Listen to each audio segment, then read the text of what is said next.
৭৭তম প্রজাতন্ত্র দিবস উপলক্ষে শিলচরের ঝালুপাড়া এলাকায় নানা কর্মসূচির আয়োজন করে সামাজিক ক্রিয়া ও সাংস্কৃতিক সংগঠন এভারগ্রিন ক্লাব কাম এনজিও।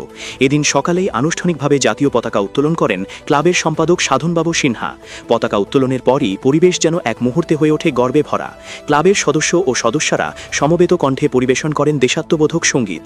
এরপর দেশের স্বাধীনতা আন্দোলনে শহীদ বীরদের প্রতি শ্রদ্ধা জানিয়ে শ্রদ্ধাঞ্জলি নিবেদন করেন উপস্থিত সকলে। এক আবেগঘন পরিবেশে স্মরণ করা হয় সেই সব সন্ধানদের যাদের আত্মত্যাগে আজকের স্বাধীন ভারত। পরে আয়োজিত এক সংক্ষিপ্ত সভায় দেশের স্বাধীনতা, সার্বভৌমত্ব এবং সংবিধানের গুরুত্ব নিয়ে আলোচনা করেন বিভিন্ন বক্তারা।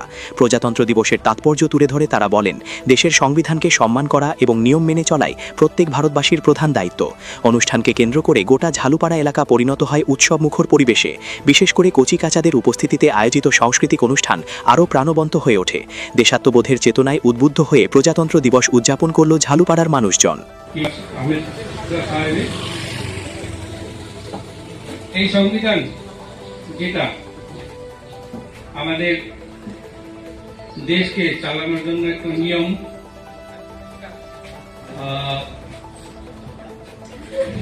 বেঁধে দিয়েছে, সেই নিয়ম অনুযায়ী আমাদের দেশ ভারতবর্ষ চলতেছে।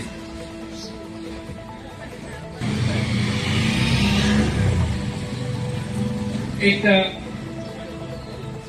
আমাদের জন্য শুধু বই না, সংবিধান মেনে আমাদেরকে চলতে। সংবিধান এটা আমাদের যত নিয়ম আছে, যত কানুন আছে, এগুলা সব এই সংবিধানের মাধ্যমে আমরা পেয়ে যাচ্ছি।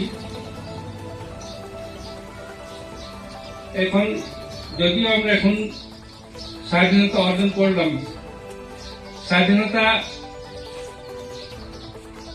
অর্জন করে আমরা যে খুশি হবো সেটা নেই, আমাদের দায়িত্ব। সংবিধান আমাদেরকে একটা দায়িত্ব দিয়েছে, যেটা দায়িত্ব আমাদের সবাইকে পালন করতে হবে, যেহেতু আমাদের দেশ আগে বাড়ে। রাজ্য সচিব এবং সমাবর্তী সচিব, তার মাধ্যমে ক্ষমতা বিভাজন, কেন্দ্রের কি ক্ষমতা থাকবে, রাজ্যের কি ক্ষমতা থাকবে এবং সমাবর্তী মানে দুটার কি থাকবে। এতে প্রিয়াম্বল রয়েছে, যাতে সমস্ত কথা লেখা আছে, sovereign, secular, socialist, Democratic Republic, এই পাঁচটা ভিত্তির উপর এই আমাদের সংবিধানটা। তো এতে রয়েছে ফান্ডামেন্টাল রাইটস, 6টি ফান্ডামেন্টাল রাইটস, 10টি আমাদের কর্তব্য, ফান্ডামেন্টাল ডিউটিস রয়েছে, আর রয়েছে directive principle of state policy, কিভাবে স্টেটটাকে চালাতে হবে। তো আমরা 50 ইঞ্চির পর থেকে অনেক কিছু অ্যাচিভ করেছি। আমাদের আগে গড় আয়ু ছিল 32 বছর, এখন হয়েছে 75। শিক্ষার হার ছিল ছেলেদের 18%, এখন হয়েছে 75%। মেয়েদের শিক্ষার হার ছিল অনলি 8%, সেখান থেকে এখন হয়েছে 74%। শিশু মৃত্যুর হার প্রতি 1000 জনে জন্মের সাথে সাথে প্রথম 1 ঘন্টা খুব রিস্ক থাকে, ওই হিসাবে 185, 80 থেকে 85 ছিল আগে, এখন হয়েছে 25। চন্দ্রযান আমরা পাঠিয়েছি, আমরা শুক্রাংশু শুক্রাকে মহাকাশে পাঠিয়ে বিভিন্ন ধরনের উন্নতি হয়েছে।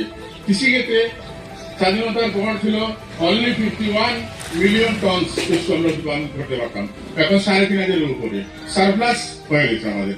1 বছর উৎপাদন করে 3 বছর মানুষকে খাওয়ানো যায়, তাই তো mid day meal ration station দেওয়া হচ্ছে, এগুলো নষ্ট না করে। তো বিভিন্ন দিকে আমরা উন্নতি করেছি।